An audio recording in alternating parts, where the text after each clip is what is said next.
Lechi lach to a land that I will show you. Lech lecha to a place you do not know. Lechi lach. Quite a few of you have been to this place even more than once, and still, I mean, this place is amazing and unbelievable. And no matter how many times I have been there, I always have this feeling that, hey, this could not happen. You know, if that would be a book or a movie, I would consider it a bad one, because it is too unlikely. There are too many coincidences that had to happen, so nothing went wrong.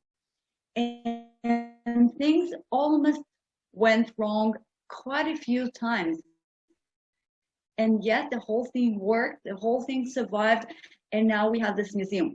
So what I will say before we actually start touring is that everything I will be telling you now is true. It is very hard to believe. It doesn't sound reality, but it is reality. I mean, this story happened way before the virtual reality, and so everything is true. If you wish, you can say that these people were lucky. If you wish, you can say that God loved them and supported them, whatever you prefer. But everything is true and real. So here we start. We are located now in Rehovot, which is a city in about 25, maybe 30 minutes drive from Tel Aviv, right in the center of the country. Rehovot was on the news lately because the rockets coming from Gaza reached Rehovot as well, among other places. And Rehovot is very famous for an institute, not this one, not the Ayalon Institute I'm going to talk about, but rather the Weizmann Institute, which is one of the best, or maybe the best, scientific institution, research and educational institution in Israel. And quite long ago, that was 7-8 months ago, maybe something like that, we were visiting the home of the first president of the state of Israel, Chaim Weizmann, which is located inside Weizmann Institute. So this is actually the second time for us to be in Rehovot, and right now we are going to explore this place, which is known as Ayalon Institute. It is also known as the Hill of the Kibbutzim. So in Israel, in Hebrew, this is Machon Ayalon, or Givat HaKibbutzim. Okay, and this is exactly what you can see on that blue sign on the left. And as we park our car, and those of you who've been there, you probably recognize, this is what we see. I mean, a nice grove of old leafy eucalyptus trees and some old farming machinery, which is placed here on display. And that's it. I mean, very simple and very non-impressive, I would say. As I said, we are right in Rehovot. We are right next to Weizmann Institute, which you can see on this little photo here. This is part of the institute with the particles accelerator, which was used for research in physics. Now it's too old and not updated, so it's not working. And they use it as a meeting hall, and that's it. It's not functioning today, but this is sort of a symbol of the Weizmann Institute, and this could be seen from the hill which we are located on now, and the rest all around us is the high-tech park in Rehovot. So if you are into high-tech, if you have a startup, this is where you want to be, okay? Either here next to Weizmann Institute or in Herzliya, which is another good place. So everything is super modern, super nice, super updated and future oriented. But we are here. This is the hill of the kibbutzim. This is what it looks like, okay? We are some 3 minutes drive from our destination. You can already see the upper part of the same high-tech park buildings which we saw before. and you have no clue to the fact that this is an amazing place. Oh, am I right? Now, in order to understand the idea why we actually had a hill of a kibbutzim, we have to go a little bit back in history, okay? A very short briefing on the history of the kibbutzim movement and how it actually worked. As you all know, kibbutzim are a communist dream, okay? A communist idea, which was born and assembled into theory and reality in Russia about 100 years ago, even more, a bit more than that. And the first kibbutz, the first community where people would live together, share everything, was the Ganya. The Ganya Aleph, is the first kibbutz ever established. It was established back in 1910, so that's 111 years ago, by the Sea of Galilee. And this was the first attempt to, again, live together and share everything, okay? A tiny community. And then we had the Ganya Bet, and then we had and so on and so forth. But most Jews, most young Jews who came from mostly East Europe at the time, they had no farming experience. They had no farming experience whatsoever, simply because most of the Jews in Europe were not into agriculture. And so very soon, the Zionist movement realized they need some training ground. The best training ground would be an already existing kibbutz. I mean, if I am, let's say, 18, 19, 20 years old, that was the average age of these people, and I just made Aliyah to Israel, and I want to establish a kibbutz, but I never saw a cow in my life, okay? And that was the true situation for most of these young kibbutzniks, okay?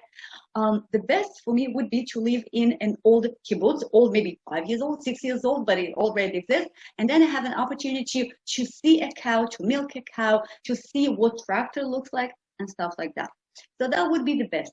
But not always that was possible, because there were not that many kibbutzim, and it was not always possible. And therefore, it was decided to establish a training base for future kibbutz members, and the ground was chosen to be this one. You see, this is a little, well, it's not a bare hill today. It was a bare hill back then. It was purchased by the Zionist movement back in 1932, and then the young groups of young immigrants who wanted to, except for the power. What did you plug here for temporary living, temporary training, helping each other, and then little by little, as the Zionist movement would purchase more and more plots of land, which will be possible to be used by these groups to establish a new kibbutz, so then they will move to these future grounds. I mean, the problem was that they didn't know how to do agriculture, and not necessarily there was an available land. I will turn on the air condition. Actually, it is very hot here today, and the air condition doesn't work. Julia, Yeah. we seem to be having quite a few problems with your internet. Like, you keep cutting off and it gets choppy. Are you the same proximity to your router as usual? Yeah, I don't, the computer never moved. I'm exactly the same spot. Okay, all right. I'm sorry. Well, I hope it will Okay. be better. I don't know. Maybe it suffers from heat. It's just so hot Maybe. here. Maybe that's Okay, I turned the air condition on. I hope the computer and myself will be doing better. Okay, so here we are on the hill. We have sometimes a few dozens, sometimes 80, 90 young people living here, learning how to work and how to cultivate the land, waiting for their time to get a share of newly purchased Jewish Zionist land in order to establish their own kibbutz. Okay, so the whole thing started back in 1932, and existed until, well, after the War of Independence. So we drive around the hill, and now we are in there. As soon as we cross the gate, it feels like we are moving in a time machine a little bit. These old houses, some bushes, some thorns, and you can see this guy who says, "Deep your feet." Okay. This is a photo, a real photo, which was taken when the hill of the kibbutz was still functioning. And then quite a few photos were taken back then. And then they made these silhouettes, which are placed all over the hill. So we can see real photos of real people who used to live here. So deep your feet, so you will not transmit a very common cow disease. I don't know the English name, it doesn't matter.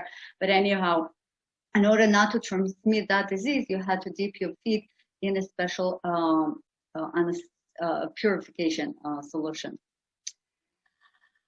We turn around and we see more eucalyptuses, which is not surprising.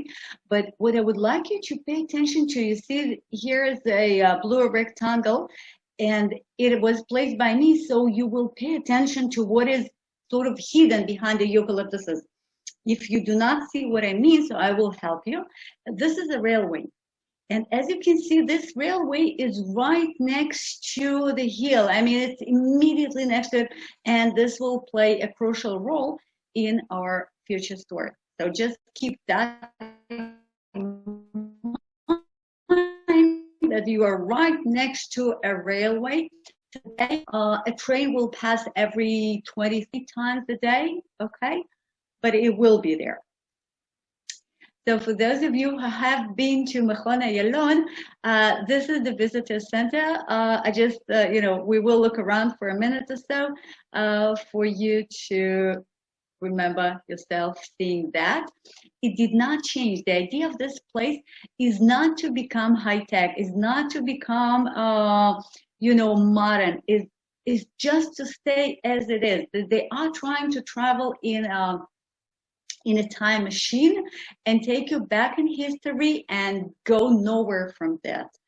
So, most places in Israel, if you did not visit them for, 2-3 years, so they will look different.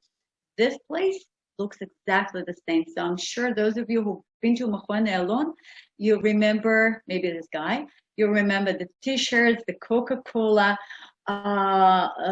this huge book here by the phone where they write down all the groups which are expected to come, a colored photo of the hill of the kibbutzim in the 40s, and the flag, of course.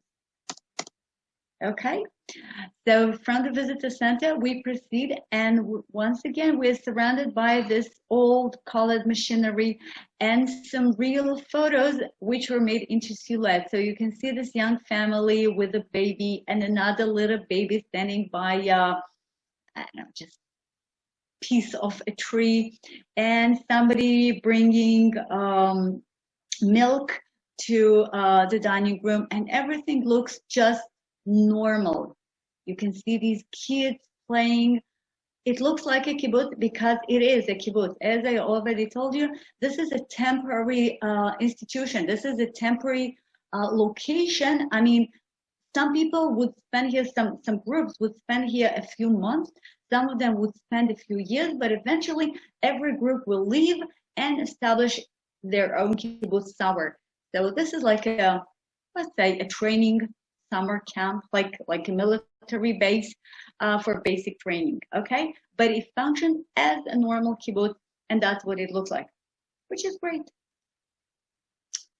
But then, back in 1933, an institution which still exists, even though today it's not called the same, was established by Yosef Avidar of the Haganah.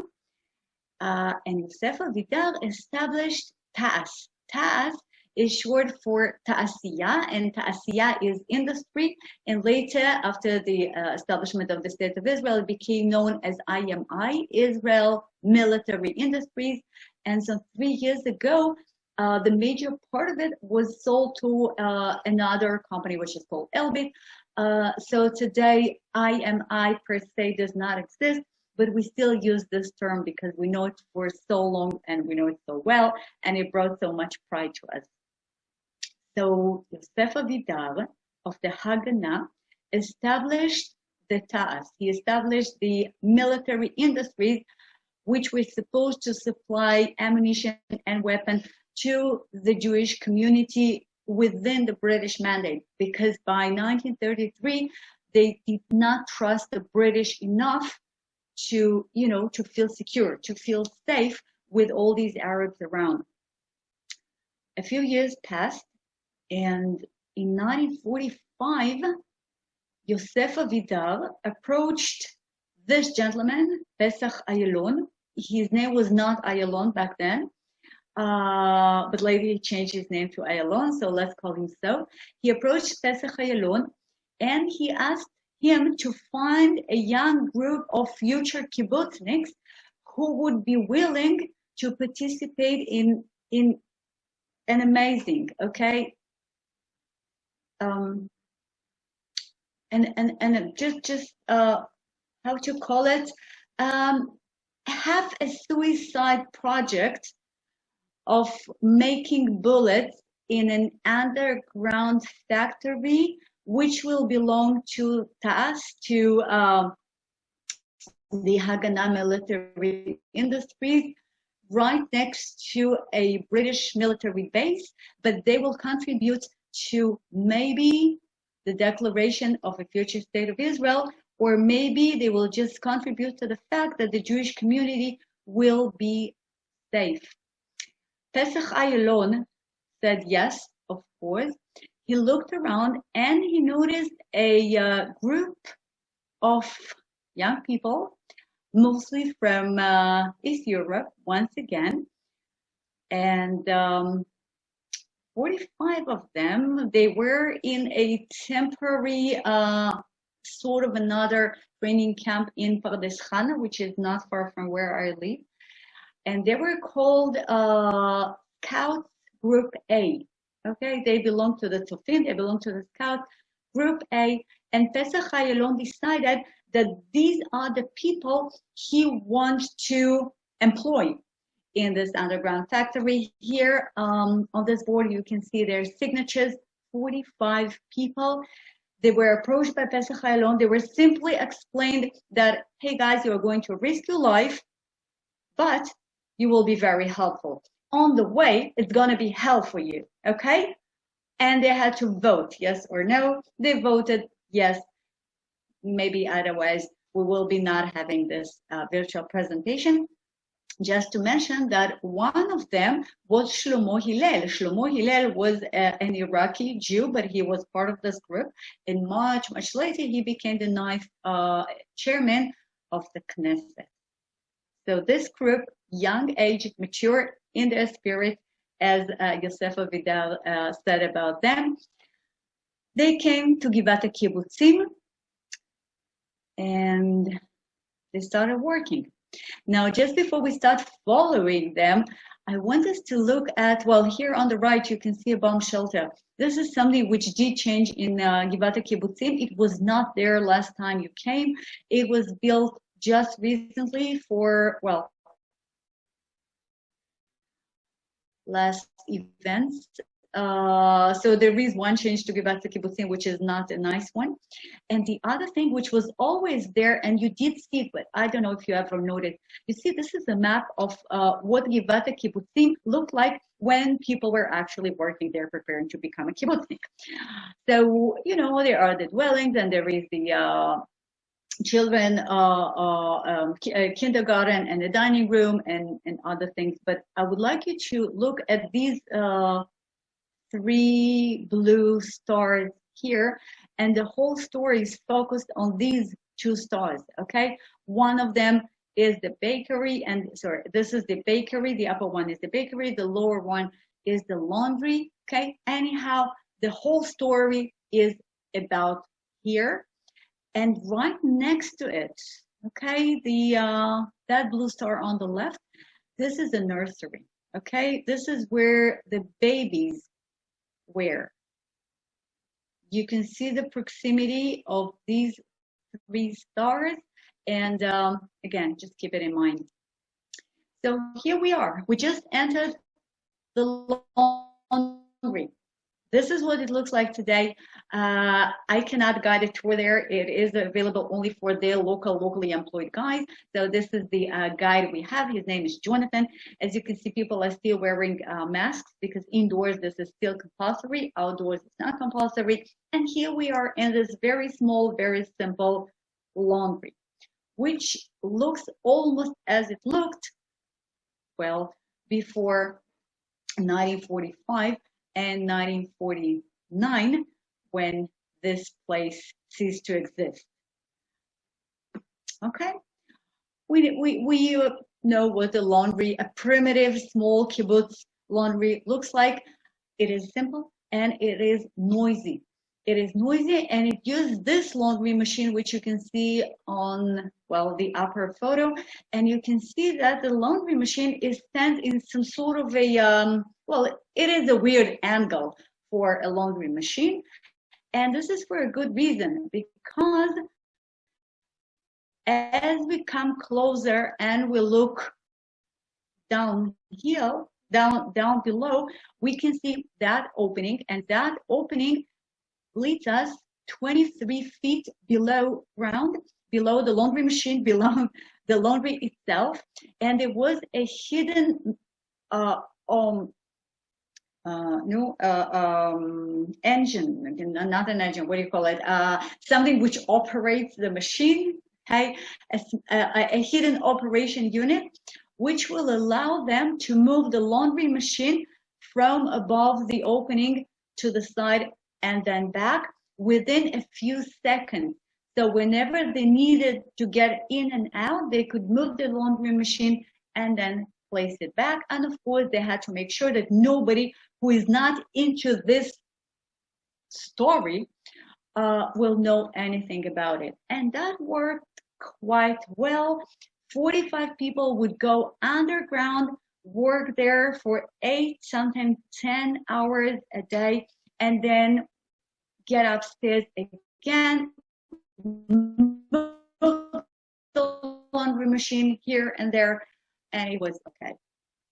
Well, obviously, after you've done the laundry, you have to walk away and hang the laundry. Now, the deal was that they would do the laundry during the morning until noon, and then at noon, they would take the laundry outside, they would place it on the roughs, and when they're done, they would go to have lunch, okay? The girls who were working in the laundry, which was okay, and then they would come back and keep working. Very simple. What could get wrong? But then, you see, one day, and this is a true story. One of the girls working in the laundry, her name was Esther, and she was part of the story. So she knew that she has to get out and she has to lock the door so people working underground will be able to get out and unlock, and it was okay. But then the other girl working with her, her name was Sarale. And Sarale was not part of the secret. Now, 45 people, the members of Hatzofim Group A, they were in the secret. The others in the kibbutz, they were not. So they were called giraffes. And this is why I have this beautiful creature on my photo here. They were called giraffes because a giraffe, as you know, is a very tall animal. And so therefore, it doesn't see what is below its feet. So people who did not know the secret were called the giraffes. Anyways, so one day, Sarale and Esther were working in the laundry, and then they went out to put the laundry and go for lunch. And Esther finished her part of the job and went for lunch, while Sarale, she was still there. She had just a few more sheets, you know, and then one of the sheets fell on the ground. So she picked it up and she wanted to walk back into the laundry just to wash it, you know, and then put it on the rope. The door of the laundry was supposed to be locked by Esther. But this day, Esther was thinking of something else and she forgot to lock the door. She forgot to lock the door, and therefore Sarale entered the laundry exactly the moment when the 45 people moved the laundry machine from underground, and all of a sudden Sarale saw people coming from hell for her. So she started screaming and then she fainted. This is a true story. All right, now what do you do? I mean, after a few moments, she will recover. You know, she was young and healthy. And all right, what do you do next? She is a giraffe. She's not supposed to know anything. So what do you do with her? Now you have two options. One, you can kill her. Second, you can tell her the truth, right? Okay, well, I'm sure you guessed what they decided to do. And so as soon as Sarale came back to her spirit, they told her the story. And then she became part of the secret, and ever since she was working as part of the group. That laundry had a chimney, you see, because they were dealing with steam and you need a chimney for the laundry. But this chimney actually was much, much taller than it appears, because the chimney truly started 23 feet below, and that chimney supplied fresh air to the underground compartment. So we leave the laundry, which was originally used to get in and out, and we walk just a few feet to the right. You can see this white laundry, which is not the same laundry from the story with Sarale. Okay, it is a brand new, but it appears exactly the same. And now we are about to enter the other structure we mentioned before, which is the bakery. So here we are, we're about to enter the bakery. And as you know, nothing compares to the smell of a freshly baked bread. And you can also make a lot of noise in the bakery. And this is very important, because if you want to hide something which is underground, you'd better smell well and be noisy enough. And that's exactly what they did. They had the laundry, the bakery, which both produced plenty of noise. And the bakery, just like the laundry, did not just supply cover story, but it actually supplied bread and clean laundry to Rehovot and other settlements around it, and the people of the training kibbutz space as well. And the other way to get in and out from this underground institute was through the bakery, but it was very rarely used, because unlike the laundry machine, which could be easily moved because it is relatively light,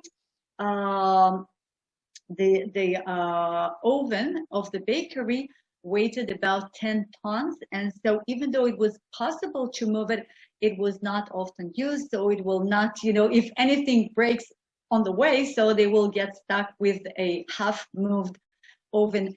And then what you do. So we are entering the bakery, and this is what we see in front of us. Again, looks pretty natural, just a normal bakery. And this here on the right, you can see a normal oven. And then we are about to see something truly abnormal. Today, the visitors enter the underground institute through this opening, which was almost never used, just because it is bigger, it is wider, and it is easier to be used by, you know, modern visitors. So we are about to get underground 23 feet below on a very narrow a spiral ladder. So if you feel a bit dizzy, that's part of the deal. Okay, it will not take long. So let's start walking. We are walking behind the oven. Okay, we are still surrounded by the walls. It is still okay. And right now we start getting underground. Okay, this is the original opening. This is the original second entrance and exit. These are not the original stairs. The original stairs were narrower, and you know, but this is made for us. You can see how wide the concrete floor is, so to hold this incredibly heavy oven.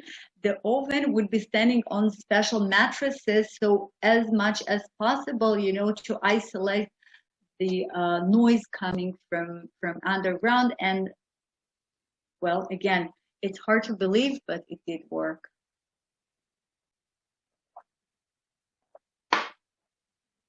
Okay, we are almost there, and here we are. This is what we see in front of us. This is what more or less what you would see if you would make it there. Let's say 75 years ago. This is what Larry has behind him. Sorry. Yeah. Okay. This is general view. Now you can see only 3 machines. These are the 3 machines which are functioning today. I mean, they are not making anything, but at least you can see how they work. Back then, there were 12 machines. So the noise you will hear in a minute is nothing compared to the noise which they heard. So now it's going to be noisy just for a few seconds for you to feel what they felt.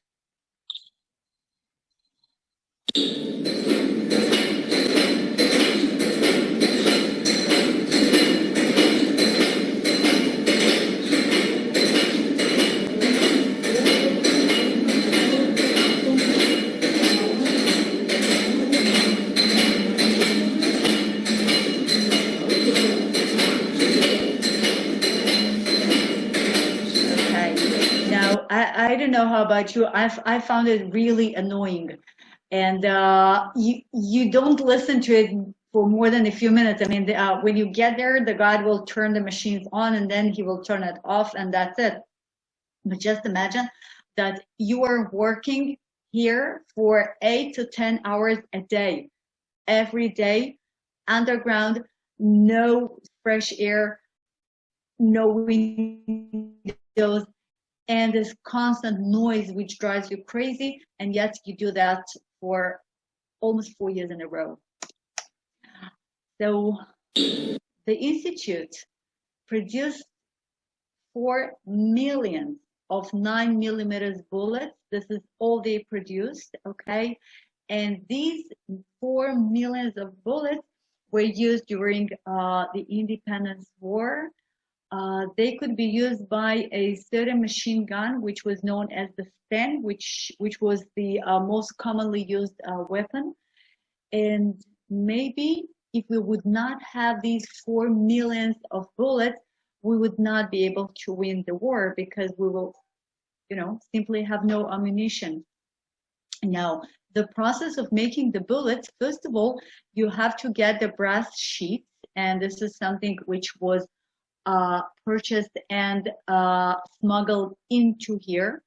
And then first machine would cut these openings, so to produce these tiny little small, and then the other machines would stretch this coin looking thing little by little. They would stretch it longer and longer and longer, and finally you will have the whole case, the whole shell case. The problem was that the British might have been, if they would stop a car driving these brass sheets, they might have asked, what do you do with them? I mean, why do you need that many brass sheets? And the answer was that we produce, okay, they could not say that they are producing, shells, but what they answered is that we produce lipsticks. Now, in one of the occasions, the truck which was driving the brass sheet was indeed stopped by the British, and they were asked the question, and the answer was, we produce lipsticks. And then the British did not believe. Okay, we can understand why. And so the British wanted to see the factory where they make the lipsticks. luckily, the Haganah thought about this possibility, and so they had an agreement with a factory producing lipsticks, which was owned by a Jew in Jaffa, that in case of emergency, if a British officer will come and make inquiry, so you will show him some brass sheets and lipsticks, and that it worked. Okay, the British did indeed believe them. Now, in the end of the process, in the end of the process of making the shell cases, they would be more or less same size, but not 100%. I don't know, maybe the machines were not perfect. So anyhow, you had to make them exactly the same size. And therefore, that was the final machine. And that machine was called the mohel. This is exactly what it was called. Well, you understand why. Okay, this is obvious.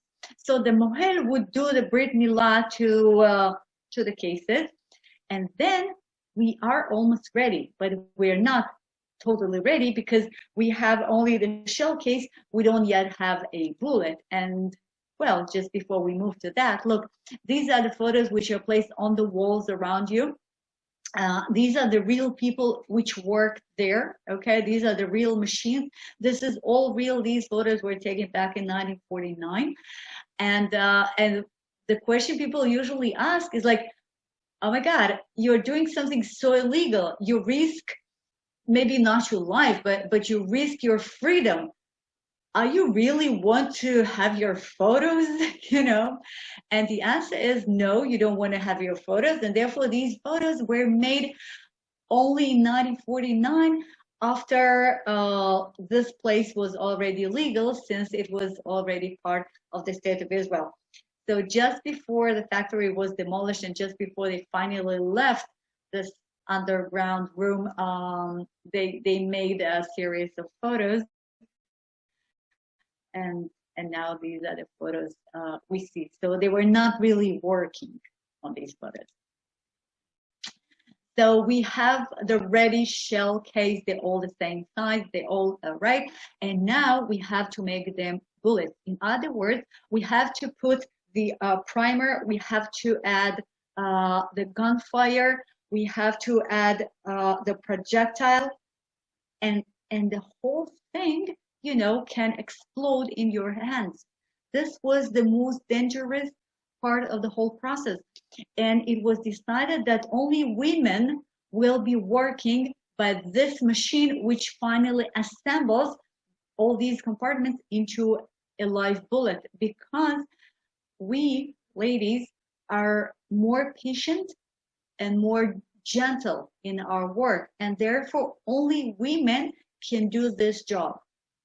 So they were actually those who were actually risking their lives, their fingers, their faces, and it could happen, and it never ever happened during almost 4 years of their work, which is pretty amazing. I mean, they were young, they knew what they're doing, because that's pretty simple, but God saved them where they were looking.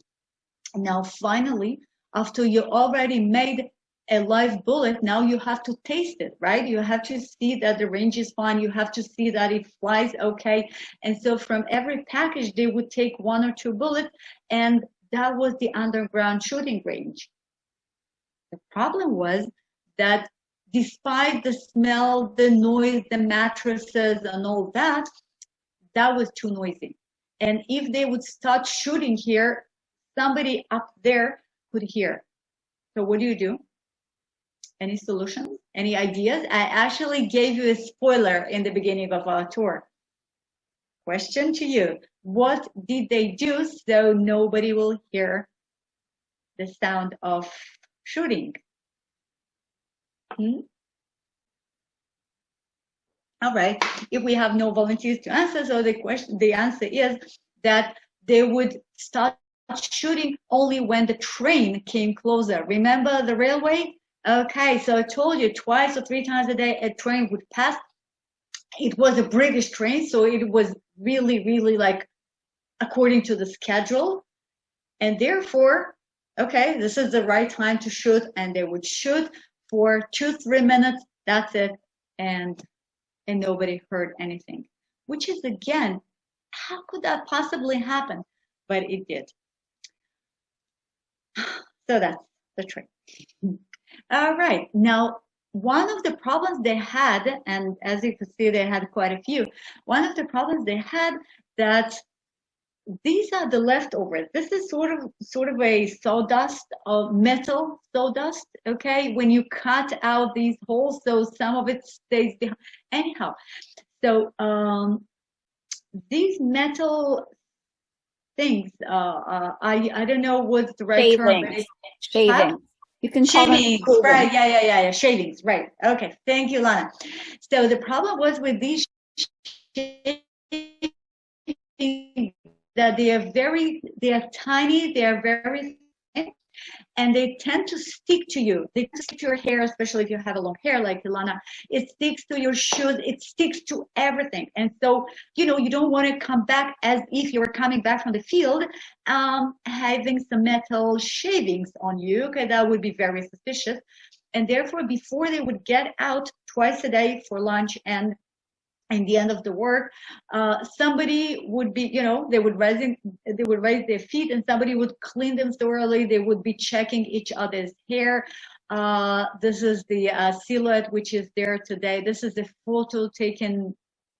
Anyhow, never ever anybody noticed even one golden shaving, which is, again, this is unbelievable. 45 people, half of them women with long hair.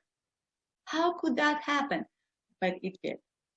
And then one of the other problems was, well, they have no time for a beach, but anyhow, they were supposed to work. But the problem was that they were actually working underground, and therefore they were very pale, naturally. While they were pretending to be kibbutz members, they were pretending to work, in the fields. So quite soon after the whole thing started, the giraffes got suspicious because they were too pale. And then they approached, Machon Ayalon approached a physician who was working for the Haganah, and he asked him what to do. And the physician supplied a UV lamp. And so on top of other things, down there in the underground, they would have a special suntan room, and everybody had to spend 10-15 minutes a day getting suntan. Very unhealthy, okay, but that kept the secret.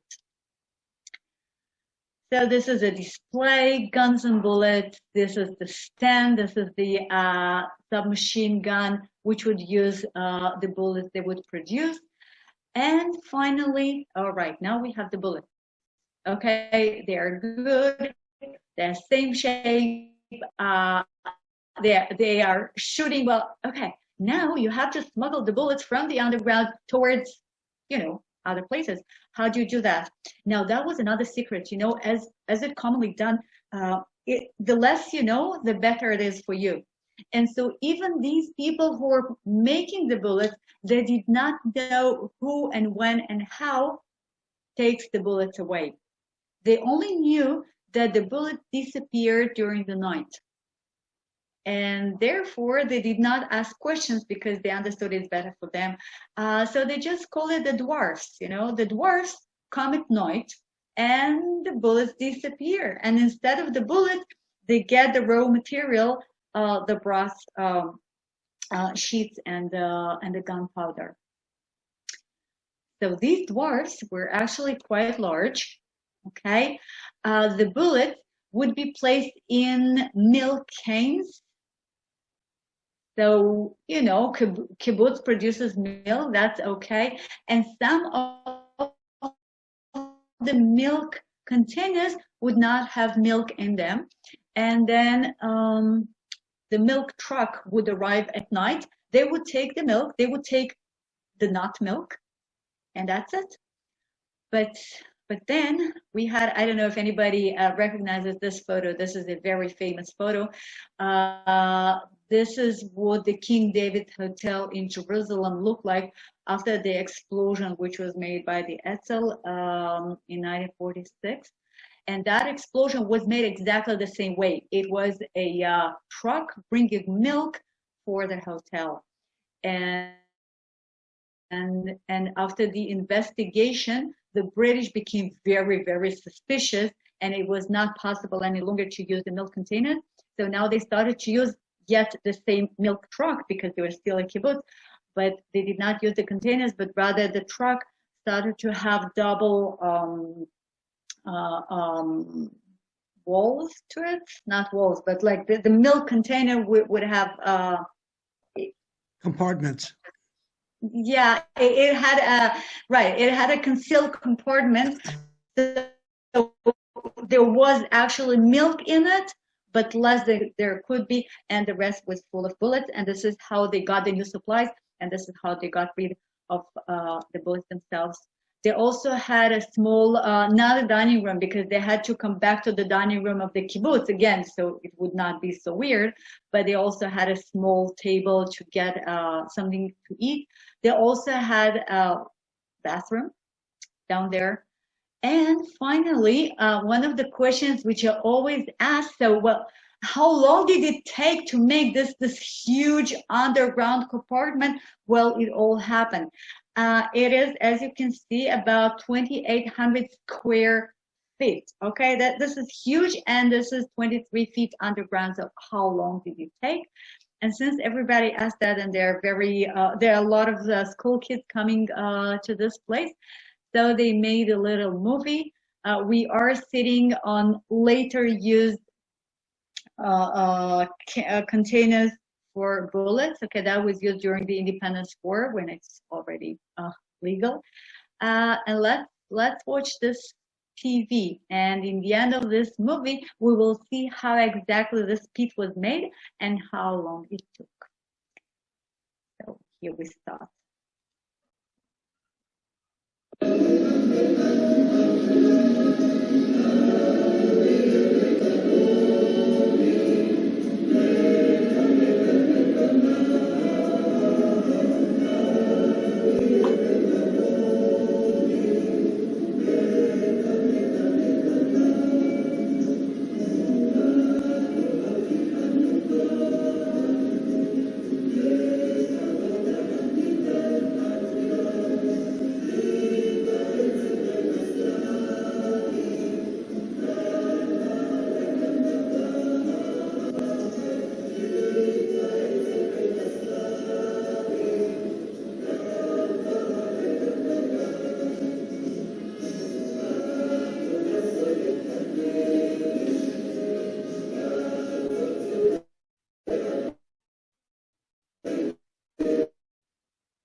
All right, so as you could see, within 22 days, the Ayalon Institute was ready. In one night, within a few hours, the machines were placed down there through the same opening we used to get down the larger one. And then the oven was placed on top and the Institute started to operate. This is a song which was written by Israela, one of the workers there. She's talking about danger and explosion and dangers and possible injuries and the secret work and the clandestine work. Will the British discover? She's talking about the fear, but they were also feeling this, amazing feeling of we are doing the right thing. And this is what Ben Gurion said about TAS, you see, not just about them, but about the whole project of TAS, all the clandestine facilities they had. Ben Gurion said, I doubt if there was a more heroic enterprise in the Yishuv or any other operation involving such constant mortal danger as the concealed and secret work of TAS. And I don't know which was greater, their modesty or their heroism. And again, from when Ben Gurion says that sounds real something. So we get out upstairs. back to sunshine, back to fresh air. We see some other utensils and parts of the kibbutz. And just before we go home, and this is something I'm pretty sure some of you have home, this is the most typically purchased souvenir in Machon Ayalon. This is a bullet, not a bullet which was made by them. It's just a replica with no gunfire, of course, so it will not explode no matter what you do. And here you can see words. So I made it easier for us to read. These words are from the book of Isaiah. They shall beat their swords into plowshares and their spears into pruning hooks. Nation shall not lift up sword against nation, neither shall they learn war anymore. This is a very ancient prayer. You know, the book of Isaiah was written about 27 centuries ago, and this prayer is still relevant. You know, only a week ago we were praying exactly the same. So I think we should say Amen together, and we really hope that, you know, in the nearest future there will be no more bloodshed, no more war. Now, this is the beach, and this is the kibbutz called Magan Michael, just a bit north of Caesarea. And when the War of Independence was over, and when there was no more need for a concealed bullet-making factory, this group of Scout A were free to go, and they got their share of land right on the beach of the Sea of Galilee, and they established a kibbutz, which is a beautiful kibbutz. This is an aerial photo, which is called Magan Michael.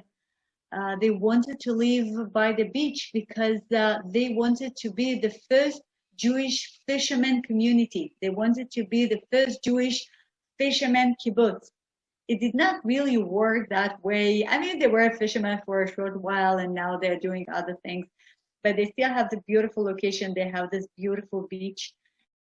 There are about 2,000 people living in this kibbutz. It is still a communal kibbutz. They still share property on that.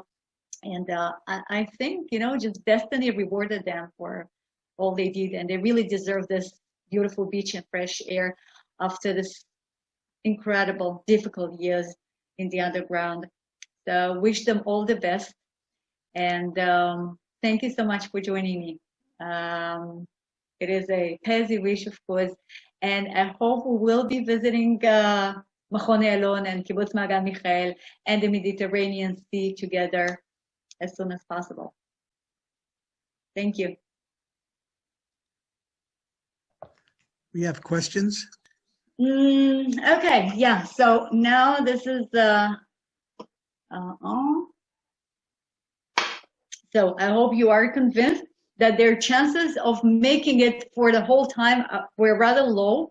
It is unbelievable that, well, it is there. Yeah. Okay. So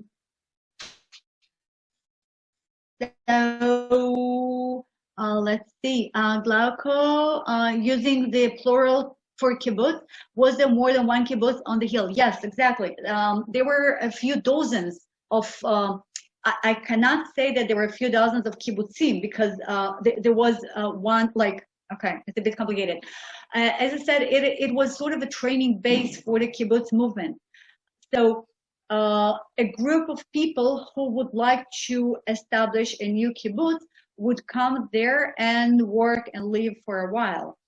So a few groups could live there in the same time, and then one group would leave and the other would stay, and then the third group would come, and so on and so on and so forth. So this place acted as a kibbutz, but in the same time, that was the source for a few dozens of kibbutzim all over Israel. Okay, I hope I made it clear now. Cow disease is called foot and mouth disease. Right. Exactly. Harry, thank you. You are the best. So yes, and that is disease actually still exists, and every now and then we have that announcement that this kibbutz or that kibbutz had the disease, and so you have to use nowadays. People don't walk around by foot so much, so there's special pond where you have to drive your car through that pond, so the wheels will not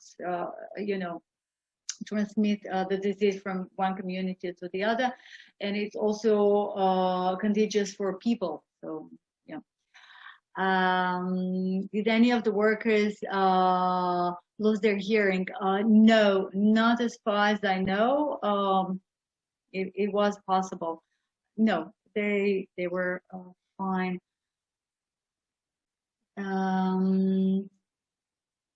Okay, what else?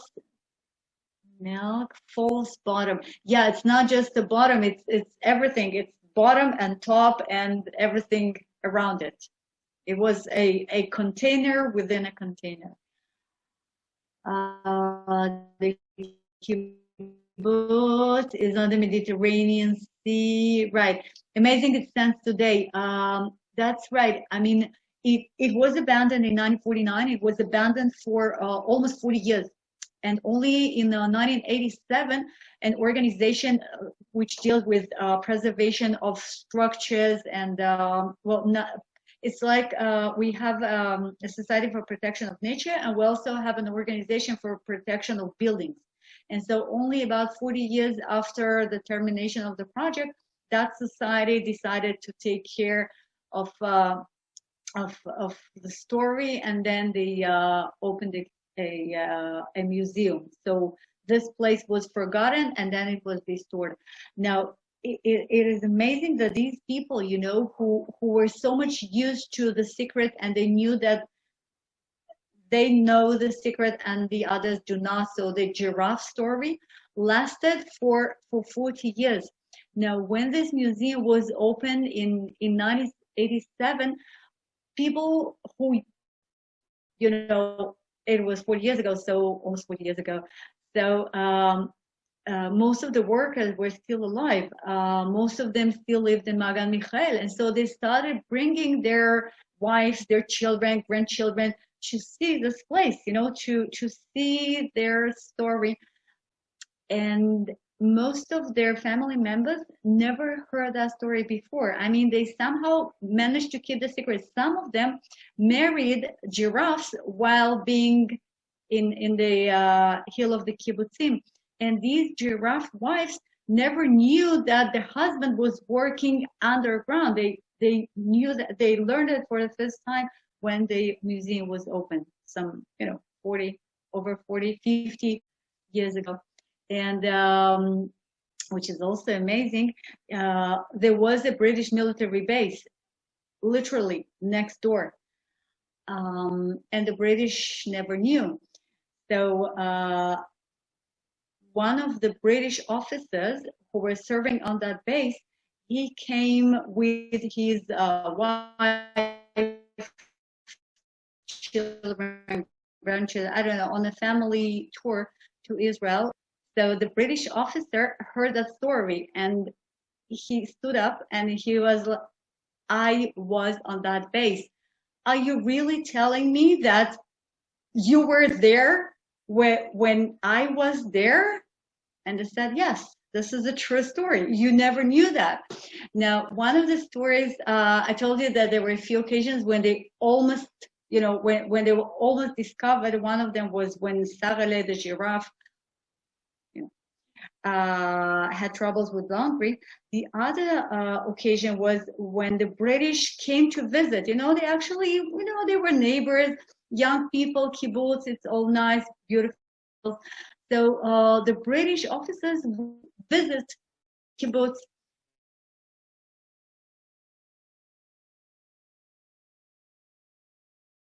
Them coming out. So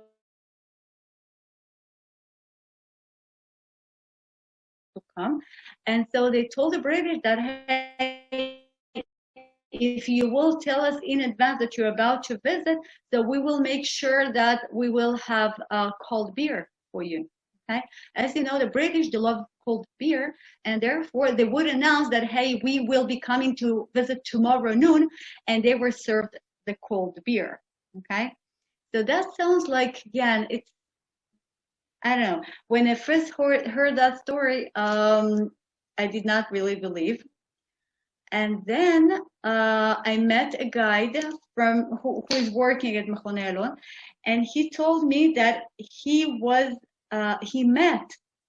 met this British officer who was complaining about the warm beer, and the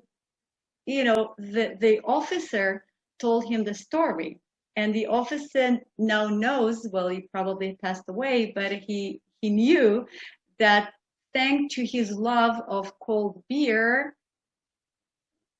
the Ayalon Institute was saved. So it is a true story. Not offended. Oh, you volunteered at Bilu.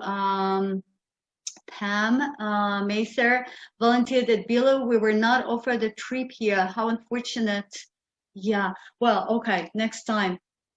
Post Ben Gurion squad, where the people underground.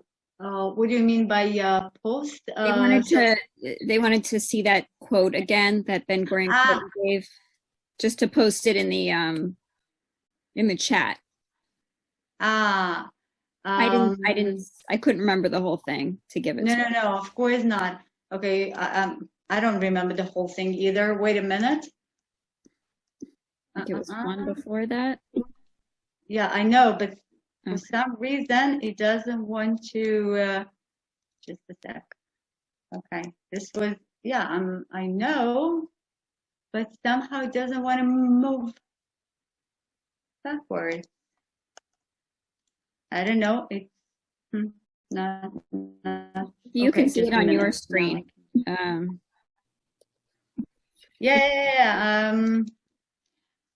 Okay. Can you see it now? Can you see it now? No, I doubt if there was more. I'm writing it.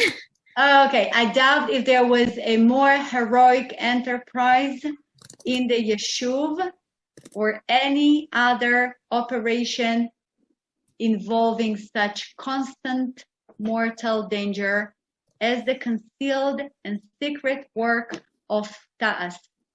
And I don't know which was greater, their modesty or their heroism. Okay. I'm writing it in the chat for people. Okay. Do you have the whole thing? That's it? I think so. All right.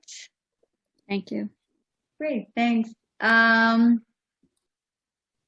Brits would go to the bakery to buy the products, right? The bakery would supply freshly baked bread and buns and other goods to whoever would like to have it. So that could be people from Rehovot, from Netzel Sireni, from the base.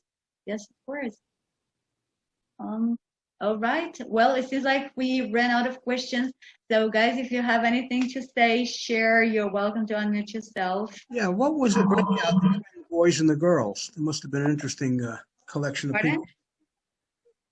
I did not understand the question. Yeah, the breakout between the boys and the girls. Oh, that was about 50-50. That was Really? about 50-50. Yeah. I'm not sure this exact numbers, but I was about 50-50, and that was normal for the kibbutzim because the girls were as active and as Zionist oriented. Well, that's interesting. VFI is almost exactly 50-50. Mm-hmm. The 3 decimal points. Okay, so you were the real descendants of the kibbutzniks. Yeah, Yes. And I think it was in the very beginning of the kibbutz movement. It was not that way. Like if we compare it to the first kibbutz, to Gani Aleph, so there were 10 boys and 2 girls. But that was the very, very beginning. Later, there were more people, more Jews. It was already a more developed movement. So more girls came. I think we should also acknowledge that yesterday was the birthday of the IDF. It's the anniversary of the IDF being born. Ooh. Wow, congratulations. I didn't know that. So, wait, The yesterday? 70 something. Yeah. No. Yeah. Yeah, I know. It was because it. Okay. I know I have the same birthday as the IDF. I'll look it up. Okay, Ilana, congratulations. Congratulations to you. Okay, Hold well, on. we are sure positive about May your 26, birthday. May 26, 1948.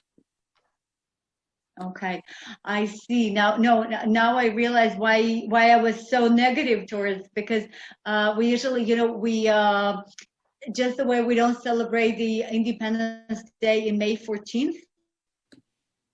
Mm-hmm.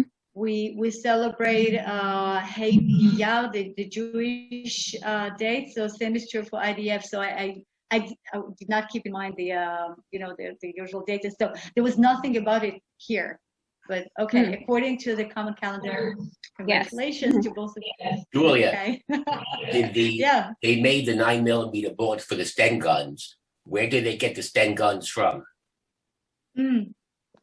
Okay, the Sten guns were purchased from, I don't remember. Truly, I don't remember, but they were purchased ahead of time. They were not made. They were not made there. They made only the bullets, and the Stens came from elsewhere. I know that the machines were purchased in Poland a few years prior to that, and then they started utilizing them only in Machon Ayalon in 45. I don't remember where. Under the best of circumstances, the Sten was a very poor gun made of stamped metal. So you had poorly made bullets going into a poorly made gun. So I think what happened with the Israeli IDF decided, and they produced the Uzi in 1954, which to me was to replace the Sten, and they used 9mm bullets. But it was a machined gun, not stamped. Yeah. And then that took care of that problem. A little bit of history. Okay, great. Well, you are right. Of course, nobody liked Sten. It was also very inconvenient to carry. It was a light weapon. It was a relatively small weapon, so it was relatively easy to hide it. So that was, for instance, that was the weapon which was used by the convoys escorting cars to Jerusalem. But yet it was inconvenient. You could not trust it. It would not necessarily shoot the direction you wanted. You could not trust that if you pull the trigger, you will actually shoot. Yes, the soldiers hated it, and so the moment it was possible to replace it by something exactly as you said, so it was done. A little bit of history. When Reinhard Heydrich was killed by the Czech and Slovak partisans when they were flown in May of 1942, they tried to shoot him with a Sten, and the Sten jammed. So they threw a grenade in his car. It exploded, and he died of blood poisoning. He died a good, slow, painful death. A little bit of history. Who was this? Okay. Reinhard Heydrich. Oh, Heydrich, the Nazi general. Yeah, he was head of the SD, security service. Right. And he was number 2 to Himmler. He died a good, painful death. Good and painful. Yeah. So, but yet, I mean, no, despite the fact that the Stens were such a bad weapon, this is the weapon which was used during the Independence War. That was the major weapon, and this is how we won. I mean, in addition to other circumstances and help, of course, but this was the weapon, and this is where the bullets came from, most of them.